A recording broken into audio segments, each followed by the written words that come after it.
বেশ অনেকদিন ধরেই ভাবছি এই জিনিসটা তৈরি করব, কিন্তু শুধু ভেবেই যাচ্ছি, কাজের কাজ কিচ্ছু হচ্ছে না। যে পরিমাণে গরম পড়ছে না, তাতে রান্নাঘরের দিকে একদমই যেতে মন চাইছে না। কিন্তু ভাবছি যে আজকে যতই গরম পড়ুক না কেন, আজকে এই জিনিসটা করবো। আর তারপরে সামনে আসছে জামাই ষষ্ঠী। জামাই ষষ্ঠীর জন্য গরমটা আরও বেশি পড়েছে, বাপরে বাপ কি যে করি।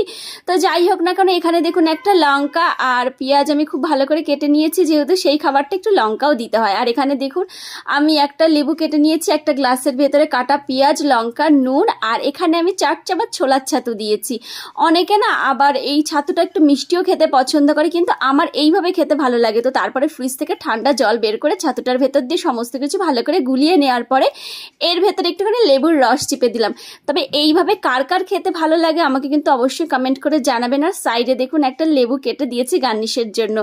আর মিষ্টি ছাতু অনেকে ভালো লাগে, আর আমার তো এইভাবে ভালো লাগে, ওই জন্য আমি আপনাদের সাথে শেয়ার করলাম। আপনাদের কেমন লাগলো আমাকে অবশ্যই কমেন্ট করে জানাবেন। ভালো লাগলে চ্যানেলটি সাবস্ক্রাইব করে দেবেন।